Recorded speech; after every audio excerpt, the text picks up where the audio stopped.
Hello, everybody. Welcome to tonight's edition of From the Boardroom to the Locker Room. Nice to have you with us after a fantastic sporting weekend, whether your team won, drew, or lost. It's Monday. Hey, it's Monday, the start of a brand new week, and we're all together again. Let's start with rugby news. And the Springbok Sevens side finished as runners-up to Argentina at the Canada Sevens in Vancouver in the early hours of this morning. Fought back from being 19-0 down at half-time to eventually lose 19-12. Earlier in the evening, the South Africans scored a dramatic 12-10 victory over Fiji in the semi-finals. After winning points in the final play of the match, the Blitzboks have now finished fifth in Dubai. They won their home event in Cape Town, placed fourth in Perth, and bagged silver in Vancouver, which leaves them 6 points adrift of the log leaders Argentina. The South Americans have 68 points, Spain 64, South Africa and Fiji both on 62. They are moving clear of the rest of the pack with a gap opening between the top four. France have only 46 points, and Australia and New Zealand 38 points. After 4 tournaments played. 2 to go, Hong Kong and Singapore in the regular season before they're off to Los Angeles, California for the grand finale. In the Cup final, the Pumas laid the foundation of their victory in the final before the break, scoring the only 2 tries of the half. South Africa were penalised a couple of times at the breakdown and couldn't get any momentum, while Argentina were more clinical in possession and deserved their advantage. So well done to Argentina. Victory for them and another win in the HSBC Sevens. Argentina, Spain doing really, really well. Quite unbelievable. That's not the only rugby that there was over the weekend, and one or two results that might surprise people. Firstly, the size of the results, and then secondly, the fact that almost, but I guess almost is not a result. So let's start with the United Rugby Championship. The Bulls against the Lions. The Bulls coming out victorious by 31 points to 19. That was at Loftus Versfeld in Pretoria on Saturday. Great result in the end for the Lions, who of course are looking at that home knockout situation if they can even get there, which clearly it looks as though they can at the moment. They are going along really nicely in the United Rugby Championship log. They are in third place, just 2 points behind Glasgow Warriors. They would desperately like to get into second place. Leinster top the table. They have 52 points, way out in front, 10 points in fact ahead. Played 11, won 11. The Warriors in second place, played 11, won 8, lost 3.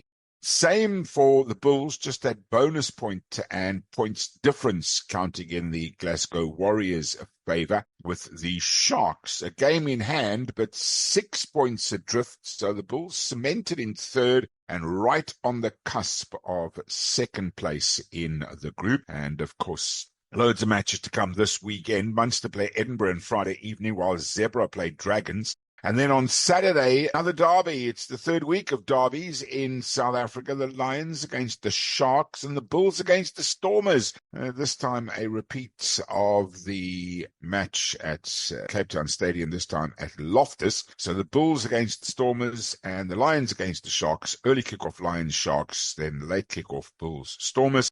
Followed by Leinster against Cardiff, Ulster against Llanelli, Connaught against Benetton, and then the last game at the same time as the Connaught game is the Warriors against the Ospreys. And then another derby on the 8th of March when the Sharks take on the Lions in Durban. So lots of derby action coming up and has been obviously over the last couple of weeks in the United Rugby Championship here in South Africa. But that's not the only results from the weekend, and it was a very, very interesting weekend of Six Nations rugby action. So it is Antoine Dupont looking ahead to France's likely Six Nations decider with Ireland after his team ran in a mammoth 11 tries in a crushing 73-24 points victory over Italy. The star scrum off was key as France secured their biggest ever win in the tournament. He dotted down twice and conducted a masterclass in ball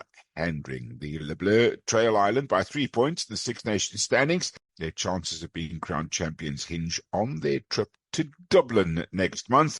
Ireland have won all 3 of their matches and are gunning for a second Grand Slam in 3 years, with a visit of France and a trip to Italy left in their campaign. Now, I did say on Friday when we looked ahead to the weekend of rugby action that I did think that the easiest game of the weekend was most probably going to be the game between Wales and Ireland. Well, how wrong I was. That was possibly the closest, bar the England game.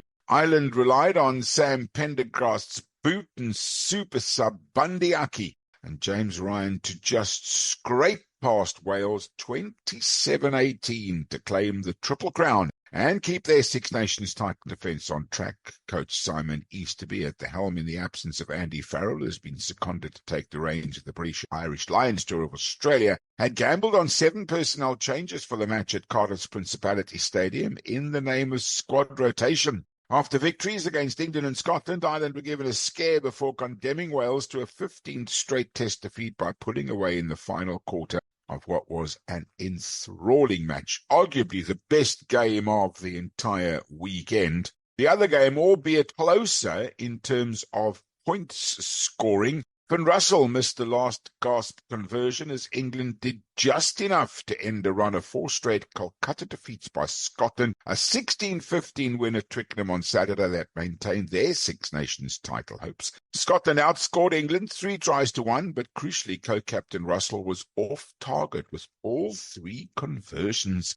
Most importantly, the fly-off, so long a thorn in England's side, fired wide of the posts following the outstanding Duhan van der Merwe's try a minute before the end as the hosts prevailed by a point for the second match in a row following their 26-25 win over France. Scotland led 10-7 at half-time in the 143rd edition of Rugby Union's oldest international fixture. They scored tries through Ben White and Hugh Jones, either side of Tommy Freeman's lone converted try for England, as Van der Merwe once again tormented the hosts' defence. Seems as though kicking in rugby at the moment is becoming a bit of a problem. There are 1 or 2 teams that have kickers that don't seem to ever miss, and then there are other teams that just don't seem to be able to get kicking over in the last moment of matches. A really difficult situation indeed. Okay, so let's have a look then at first of all, the Six Nations log situation and how it stands at the moment. Well, Ireland top the log. They are unbeaten, play 3, 1, 3, 14 points, and the Triple Crown is theirs.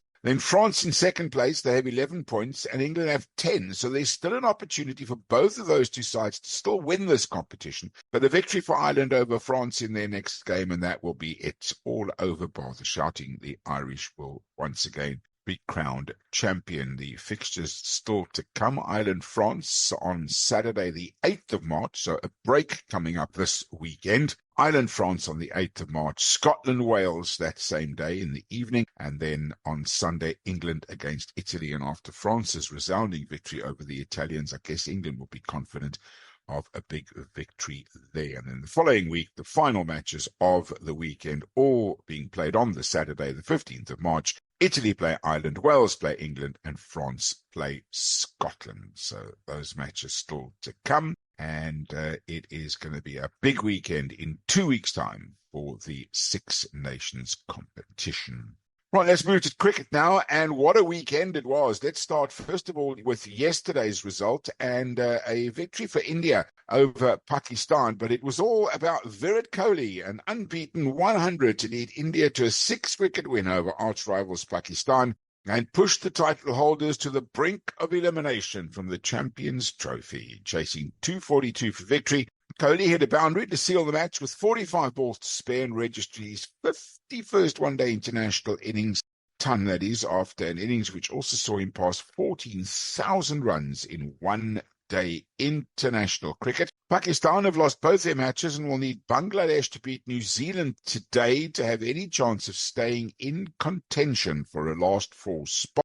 The top 2 teams from the 2 groups make the semi-finals. But it was all about India remaining favourites and clinical in their chase despite losing their skipper Rohit Sharma for 20 off Shine Sharp reading. In-form Subman Gill made 46 after his century in the opening win over Bangladesh and put on 69 with Kohli. The Indian superstar started cautiously but reached 14,000 runs with a trademark punch through the covers of Haris Rao. Now, the former captain raised his 50 with a boundary off Nasim Shah. His 100 came in 111 balls, a knock that rolled back the years for the veteran who has 82 centuries across all formats, but whose previous one-day international ton came in the 2023 One-Day International World Cup semi-final.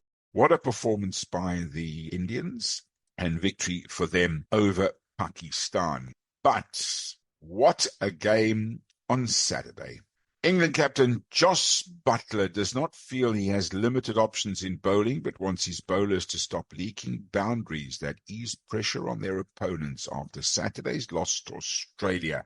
Josh Inglis scored an unbeaten century as Australia chased down 351 for 8 to clinch a thrilling 5-wicket win in their campaign opener, with English quicks Mark Wood, Geoffrey Archer and Bryden Casp bleeding most of the run. Spinner Adil Rashid was the most economical of the bowlers for England, while Joe Root and Liam Livingstone also conceded runs below Australia's required rate of more than 7 and over.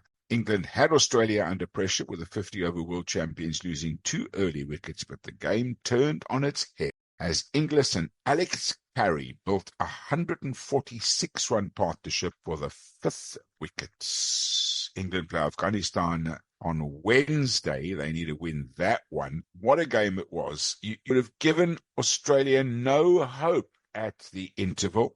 You would have thought with their depleted team, all the injuries they've got, and England scoring that mammoth score, thanks in mainly to Ben Duckett, who got 165, the highest score ever in Champions Trophy history, of 143 balls with 17 fours and 3 sixes. There was 68 from Joe Root, who's playing some outstanding cricket at the moment, and then couple of cameo innings, in particular Geoffrey Archer's 21 of just 10, propelled them to 351, the highest score ever. Well, it wasn't enough, as Australia, who lost Travis Head and Steve Smith early, got on the score sheet. Josh Inglis's 120 of just 86 deliveries with 8 fours and 6 sixes was a magnificent innings, and it's very interesting because he was brought into the side mainly as a batsman, but to keep wicket as well. And he was quite superb with the other wicketkeeper, Alex Carey, on the other side of the batting crease with him, the two of them putting on a massive total. And then Glenn Maxwell came in and he sealed the deal, 32 or 15 deliveries, and they got to 356 after 47 overs and 3 balls. They still had time to spare, which is a bit of an ominous sign for their opponents in their match tomorrow, that of course being South Africa. South Africa play Australia tomorrow. Winner of that game will be guaranteed a semi-final place. South Africa, after their first win in the competition, quite a comprehensive one, will have to take on the Australians tomorrow. Big game for them there, as well as the game today. The other cricket action coming up over the next couple of days, it is also the Delhi Capital Women against the Gujarat Giants tomorrow. Zimbabwe against Ireland in this third T20 International. And then Wednesday sees Cricket South Africa's One-Day Cup competition continue, with the Rhinos against the Eastern Storm, Eastern Cape against the Tuskers, the Cricket South Africa emerging side against the Garden Route Badgers. The Impalas play Northern Cape Heats. Western Province play the Titans. Hollywood Dolphins play the Lions. The Knights play Gold Rush Boerland. And the Dragons play the Warriors. Afghanistan play England. Mumbai Indian Women play UP Warriors. Thursday sees Pakistan against Bangladesh. And, of course, into Friday, Afghanistan against Australia.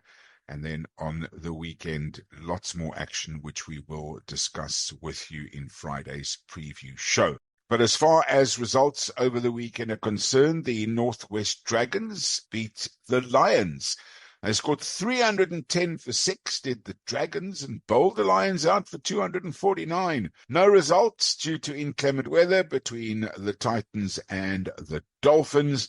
The Northern Cape Heat won by 5 wickets in a low-scoring game against the Badgers. The Tuskers won by 5 wickets in a high-scoring game against the Eastern Storm. And Zimbabwe won by 3 wickets in their second T20 international, while the United States beat Oman by 8 wickets. In the Cricket South Africa Challenge, the Knights won by 157 runs against Western Province, bowling Western Province out for just 154 after scoring 311 themselves. The Warriors won 98, Boland 201 for 7, Boland winning by 3 wickets there. The Eastern Cape beating the Impalas by 7 wickets. Rhinos won by 7 wickets against Cricket South Africa's emerging 11. And already I mentioned, of course, the match between England and Australia, victory for the Australians there. You're listening to the edition of From the Boardroom to the Locker Room. We'll have more for you after these. Hey, Unique Tribe, ready to unlock new insights with family, relationships, and business constellations with our monthly workshops. Join us on Saturday, 1st of March 2025 in Northcliffe, Randburg. We will send the address when you book. The session runs from 1 p.m. to 5:30 p.m. It's 850 to constellate and 250 to participate, with beverages included. Connect with at King Siladi, at Luminescence, and at Unique Yet Connected for an afternoon of transformation. Book your spot now. Call 079 913 4934 or email innerluminescence.kinga@gmail.com. Spaces are limited, so don't wait. Secure your place today. See you there. Hello, everybody. On the next edition of From the Boardroom to the Locker Room, we chat to Frans Steyn, former Springbok rugby player and now head coach of the Cheetahs. We'll be chatting to Frans firstly about his career, secondly about the longevity he's had in the sport, and lastly, but not least, about the daunting task that he's taken on to coach the Cheetahs in South African rugby. That's Frans Steyn, our special guest on the next edition of From the Boardroom to the Locker Room. Join us then. Tennis news over the weekend, and she's just 17 years old, and Russian Mira Andreeva wrapped up a fairy tale week in Dubai, the youngest ever WTA 1000 champion victory over Clara Tauson. After beating 3-time Grand Slam winners, including second seed Iga Swiatek, on the way to the final, Andreeva ended Tauson's own dream run at the tournament, 7-6, 6-1 victory over the Dane, a performance that didn't just earn Andreeva a maiden WTA trophy, but also secured her debut in the top 10, with the Russian expected to rise to number 9 when the rankings are released today. Tauson herself had a giant slayer act, knocking out world number 1 Aryna Sabalenka on her way to the biggest final of her career. So brilliant performance by her. A name to certainly watch out for. Just 17 years of age. Amazing performance. And then Venus Williams and Petra Kvitova are amongst 4 wildcard entrants announced for next month's ATP and WTA Indian Wells tournaments. Teen ATP stars Joa Francesca and Lerna Tien will make their main draw debuts at the venue, also named in the event from the 5th to the 16th of March. So great performance by her as well. And then it was a good result for Argentinian Sebastian Baez, successfully defending his Rio Open clay court title with a straight set win over Alexandre Muller of France in the final. The number 31 player in the world came through 6-2, 6-3 to secure his 7th crown victory. And Andrei Rublev fought off Jack Draper to win the Qatar Open. Rublev regained the title he previously won in 2020. Both men had battled to the final with demanding victories in quarterfinals and semi-final action. So brilliant performance there, again by the Russian Andrei Rublev. Just watch out for that name, Jack Draper. He's beginning to make his way into tennis tournament finals, and just missing out in the big tournament finals and semi-finals, but he's on his way to, hopefully, injury, of course, aside, to a fantastic career. Somebody else is on his way to a fantastic career in golf is the South African Aldrich Potgieter. He did lose, though, in the playoff as Brian Campbell shot off an errant tee shot and was saved by a lucky break to birdie the second playoff hole. He got his first US PGA Tour title at the Mexican Open. A 31-year-old American Campbell is back on the PGA Tour after his first spell there in 2017, ended in a return to the developmental Corn Ferry Tour. Hit 3 birdies and a half-foot birdie putt at the second hole of a sudden death par 5 18th to seal the win after Potgieter's 6-foot birdie attempt slid past the hole. Both players had scrambled for pars when the playoff opened at 18, shortly after both got up and down for birdies to finish the 72 holes tied on 20 under par 264. The American Isaiah Cylinder just missed out on playoff, carding 65 for a solo third 265. It was a good day for the 20-year-old Pretoria-born prodigy, playing in only his 10th PGA Tour event. His day started with a one-shot lead, down from 4 strokes after his sensational second-round 61. 3 birdies and 3 bogeys in his par 71. Potgieter did acknowledge that pressure is a big thing. You can't really beat it. You just have to learn and adjust the next time you're in this position again, and he is most definitely going to be in that position again. 20-year-old South African, possibly one of the best prospects coming out of South Africa in decades. Most probably, guess even since Gary Player, if you like. Ernie Elson, Louis Oosthuizen, Retief Goosen, Charles Swartzel, or Dean Baumeister, all of those guys were certainly not scoring 61s on PGA Tours at the age of 19 and 20. So listen out for that name, Aldrich Potgieter. Big name coming up in South African sport and in golf in particular.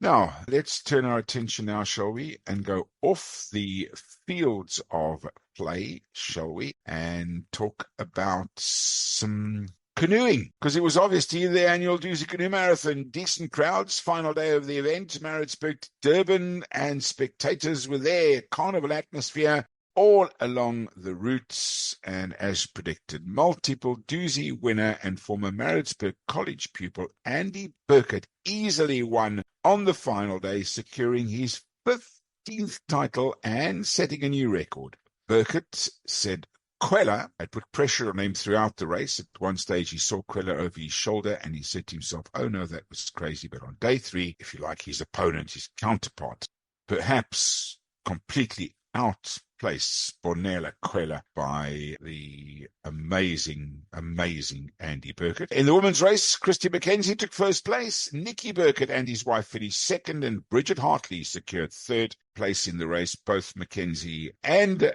Bridget Hartley have been on our program From the Boardroom to the Locker Room. So it shows you, if you get onto our program, you end up winning big events in sporting terms. And well done to both of them. And I'm sure we'll line up interviews for both of them in the near future on From the Boardroom to the Locker Room to hear how their races went. Well done to both of those contestants. And finally, some football news on the program this evening, the Betway Premiership. Quite a disappointing weekend, to be perfectly honest with you. One of the big reasons for that was due to be a celebration of Gavin Hunt's amazing career and his 1,000th game as a top-flight coach, but it has abandoned at half-time. If those of you who've ever been in and around South Africa, you'll know the word load shedding. It's a dreaded word in a dictionary in South Africa, and it was load shedding that scuppered Gavin Hunt's 1,000th match. They started the game just after 5 o'clock, got round to about 6 o'clock, load shedding. Oh, my load shedding. Hey, load shedding. If ever you've seen that television advert, you know exactly what I'm talking about. And unfortunately, they had to call the game off at half time because the natural light wasn't good enough for the game to continue. So not only does it affect those people living in South Africa just from their day-to-day lives, it also affects footballing action. So his 1,000th game, you'll remember forever being in the dock.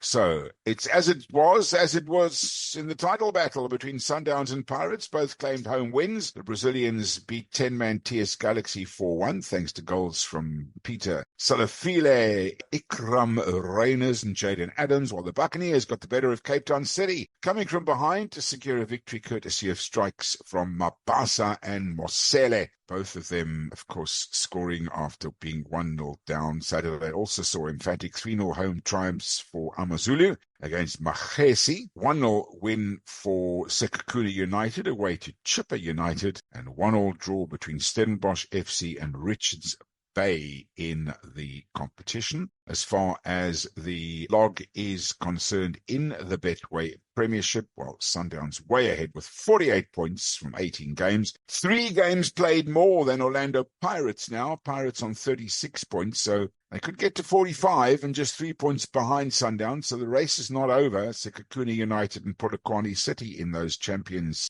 Cup and Champions League places in Africa. Bottom of the table, Royal Am, well, they're in desperate trouble. The South African Revenue Service tried to sell them now to recoup money that's owed to them. They only played 11 games and have 8 points. So if somebody does come in and buy them, they've got a real tough battle on their hands. Magesi FC, 18 games, 14 points with Maruma Gallants and Richards Bay. Just ahead of them while SuperSport United and Golden Arrows could still be drawn down into that relegation zone. And then in the English Premier League, it's also, as you were, an opportunity for Arsenal to close the gap on Saturday. Well, they messed that up, didn't they? Ipswich Town lost to Spurs 4-1, 4-1. Aston Villa 2, Chelsea 1, Southampton 0, Brighton 4, Fulham 0, Crystal Palace 2, Bournemouth 0, Wolves 1, and it was the London derby where Arsenal came a cropper against West Ham.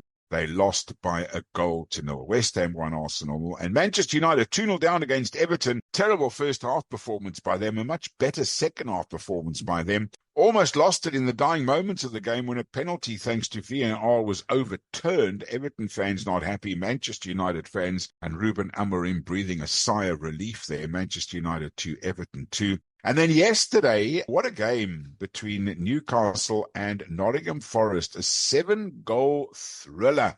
Got off to a great start by Nottingham Forest, scoring really early. In fact, scoring in just the 6th minutes. Hudson Odoi, who doesn't seem to stop scoring at the moment, got them off to a great start. And then 2 goals in very quick succession from Newcastle, 2-1, and then 3-1, and then even 4-1. So real smack for Nottingham Forest, but came back very well in the second half, scoring in the 63rd minute and then again in the 90th minute. Just couldn't get home and over the line. And then the big game of the weekend, while Liverpool just far too good, particularly in the first half. 2-0, they went ahead, literally within 37 minutes, they were 2-0 up. Game 7 match, and Liverpool way out in front now at the top of the Premier League, going along very, very nicely indeed. 27 games played, a game more than their closest rivals Arsenal, but 64 points, 11 points ahead of Arsenal, even though Arsenal have 1 game in hand, and it definitely now is Liverpool's trophy to lose. Arsenal in second place. Nottingham Forest, thanks to Man City losing, still stay in third place. Champions League place for them. Manchester City and Newcastle, well, they'll be battling it out for that final place for Champions League action next year, along with Bournemouth at the bottom of the table. Southampton rock bottom with just 9 points from their 26 games. Leicester 17 points from their 26 games. And Ipswich 17 points from their 26 games. Those are the bottom 3. Wolves, West Ham and Man United just ahead of them. Manchester United, Everton, West Ham could be dragged in, but it's highly unlikely. It looks as though it's going to be between West Ham, Ipswich and Leicester to go down with Southampton. And then the fixtures coming up with regards to the Premier League. Tomorrow, that's Brighton against Bournemouth, Crystal Palace against Villa, Wolves against Fulham and Chelsea against Southampton. Wednesday, Brentford, Everton, Nottingham Forest play Arsenal. Big, big game that. Spurs against Manchester City, as big a game for Spurs as it is for Man City. United play Ipswich, Liverpool play Newcastle. That's always a massive game with lots of action. You can expect lots of goals there. And then Thursday, West Ham, Leicester. No games over the weekend because it is once again the FA Cup competition in England this weekend. The fixtures look like this. Aston Villa play Cardiff on Friday evening. Then Saturday sees Preston against Burnley, Crystal Palace against Millwall, Bournemouth against Wolves, Manchester City against Plymouth Argyle, while on Sunday, Newcastle play Brighton, and the 6:30 game on Sunday, Manchester United against Fulham, and the one outstanding game is Monday evening with Nottingham Forest up against Ipswich Town. That is this edition of From the Boardroom to the Locker Room. Hope you've enjoyed it. Join us again tomorrow evening, 6 to 6:30 for more Boardroom to the Locker Room on your favorite podcast and YouTube channels. Until next time, be nice to each other and bye for now.